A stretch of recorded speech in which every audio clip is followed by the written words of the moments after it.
Russia Today. Do you have trouble finding people to argue the pro-gun side of things? I've been reading and watching for over 2 years now, and your articles have been mostly unbiased but leaning towards the pro-gun control area. Having just watched CrossTalk armed to the teeth, I am somewhat disappointed with the discussion. Rachel Marsden and Scott Blakeman appeared to be strong representatives of their respective beliefs, but Roger Pillen appeared as nothing more than a slow old man brought in to be torn down. I'm sure he is proficient in writing papers, but he just did not offer a strong argument for the pro-gun side of the debate. Some of the points that everybody brought up throughout the entire video that I had a strong opinion on and wanted to voice as well, or thought that some of the people present were underinformed. In the beginning, Rachel brought up pepper gel. It was the first thing she brought up when she started talking, waving it around. And while I understand that pepper spray and pepper gel and the like is effective for deterring most people, it's not effective for deterring everybody. It's definitely not the most secure form of self-defense.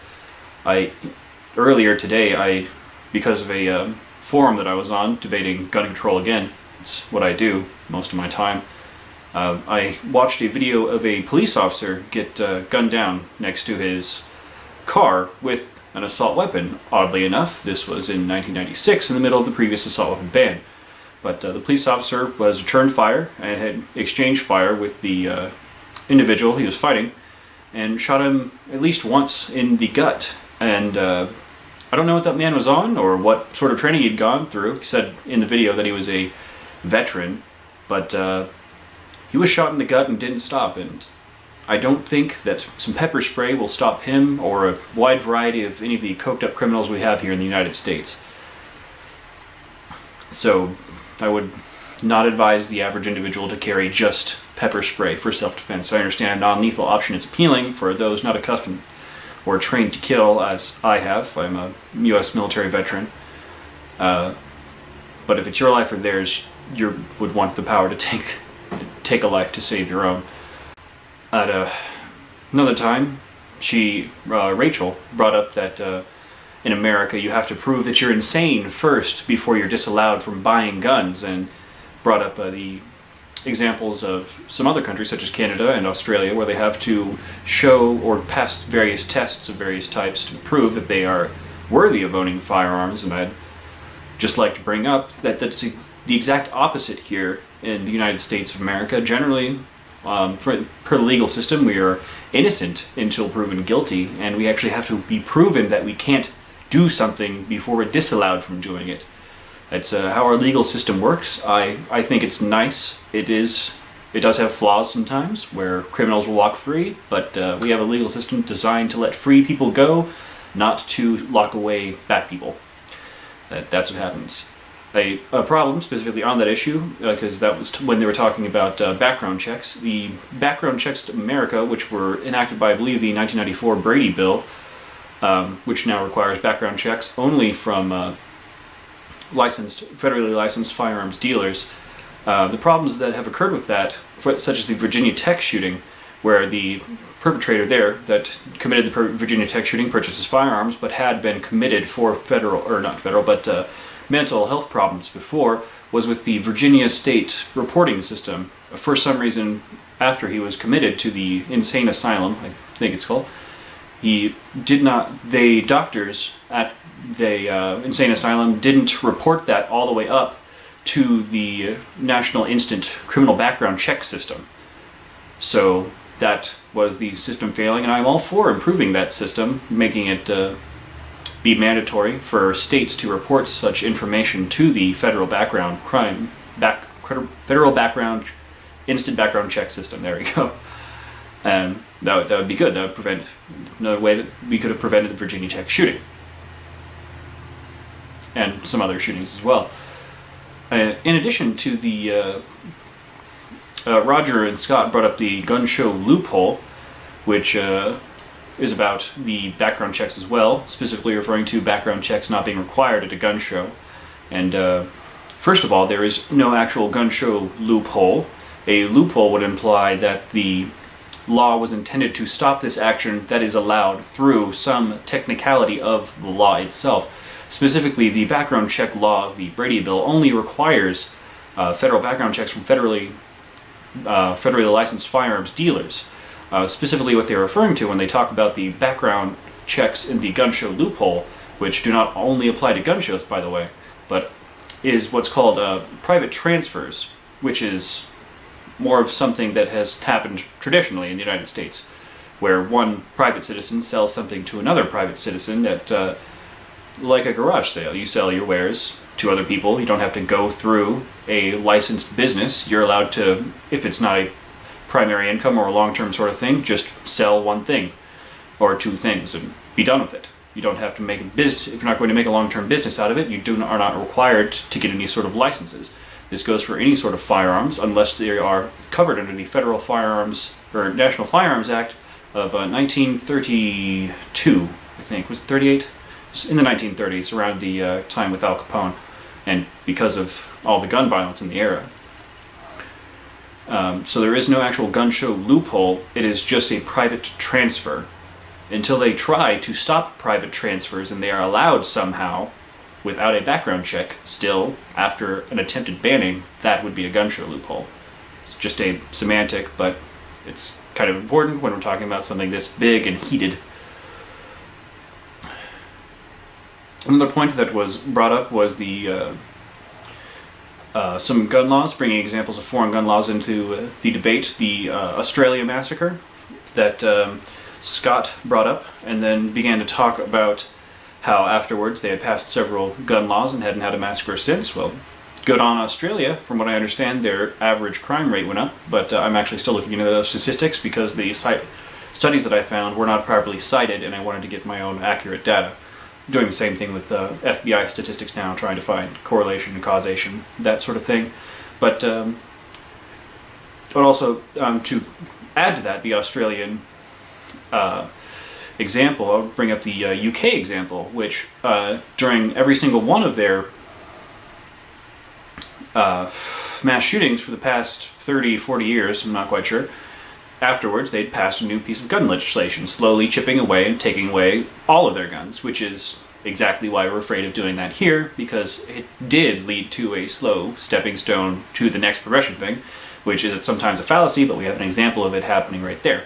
Anyway, they have a very, very strong firearms legislation over in the United Kingdoms, and just 2 years ago they had their own massacre,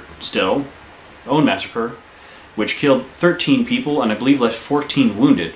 Now, it's not as bad as the 12 killed and 60 or 80 wounded at the Aurora shooting this year, but it still does prove that criminals will get guns if they do want to. Now, I understand they might have a lower rate of these mass shootings, but again, I do believe their average crime rate and violent crime rate has increased as well. Scott also brought up the example of Japan and the Japanese gun laws. Japan is, in my opinion, too culturally different for a direct comparison. They have a very different concept of privacy. They're very open. If police come by and ask to get let in the house, they'll just let them right in. I'm by no means an expert on Japan. This is my understanding from my conversations with other people who are experts on Japan. But they have a very different concept of privacy. They'll let police just walk into their home, waltz around. And they also have a very, very different way of interacting with authority, historically.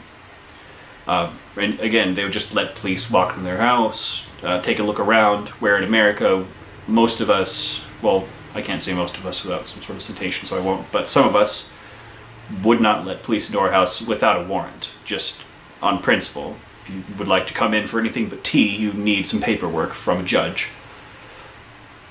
So yeah, Japan I don't believe is good at all for a direct comparison about the policy or anything. They're just too culturally different from the United States of America.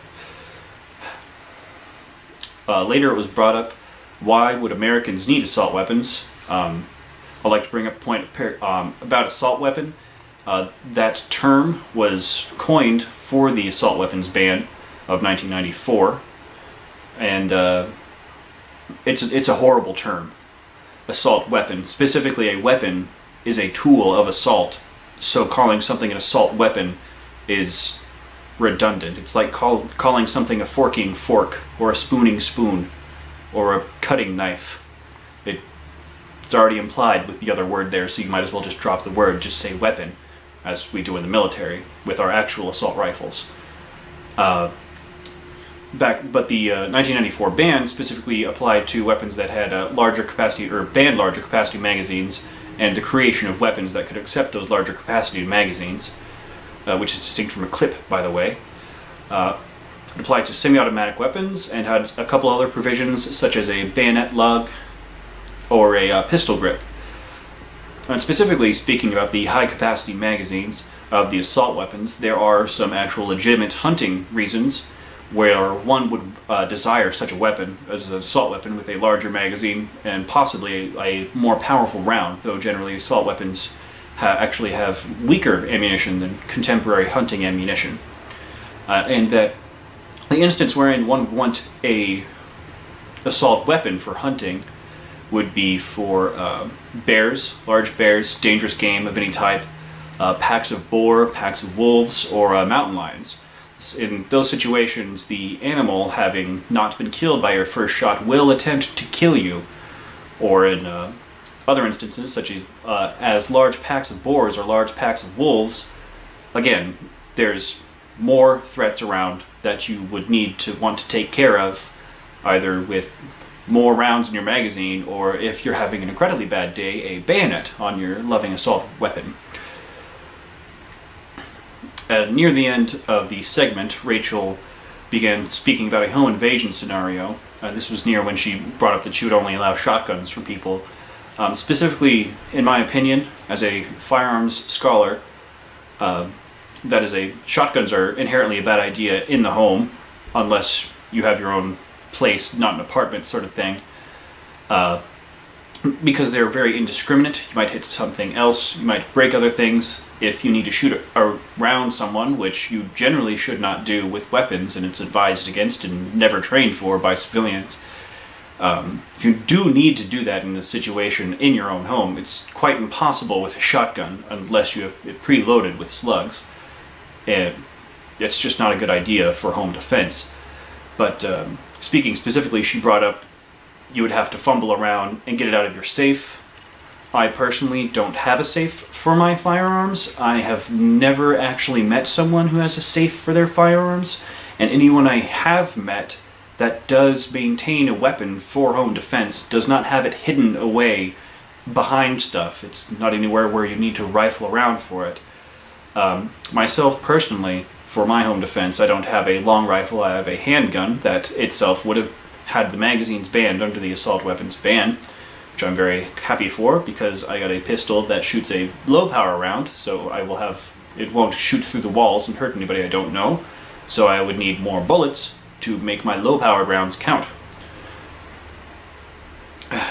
But yeah, so for a home invasion scenario, anyone I know who takes home defense seriously either has their weapon on themselves because they are a concealed carrier and would have their weapon on themselves 24/7 anyway, unless they're asleep, of course, or would have their rifle or carbine or shotgun right next to the bed near the nightstand. Yeah, so for another reason for assault rifles, or not assault rifles, but assault weapons as defined by the 1994 assault weapons ban, is not just for self-defense, but for personal defense or property defense. An example commonly cited by the gun community is the riots, the Rodney King riots, I think they were, in San Francisco or California somewhere. But some property owners, I believe they were Korean shop owners specifically, during the riots stood atop their buildings with their rifles, with their scary extended magazines, and according to what I know, they didn't actually kill anybody, they just stood up on top of their property menacingly, and their properties and businesses and their livelihood was not at all affected by the riot at all. They managed to scare off anybody who would throw rocks through their windows and the like with their scary assault weapons. So yeah, back to my original point. I don't think that Roger Pillen was really an amazing choice for a gun debate. I don't know why you chose him. There's plenty of other people available. myself included in the future, if you do have another segment on gun control, I would love to be a part of that. I would like to have shown that I can look up stuff and be prepared for a proper debate with this video, but I can shave, I can get a suit or whatever, but Roger Pillen, he just did not appear to be ready for that debate to go against two other very well versed, very eloquent pro-gun control individuals. So yeah, he was a very poor representation of the kind of rhetoric that the pro-gun community can deliver. And in the future, I hope that you remedy that so that you can present an unbiased and fair assessment of any argument that you try to bring forward in the future. Thank you for your time. Have a wonderful day.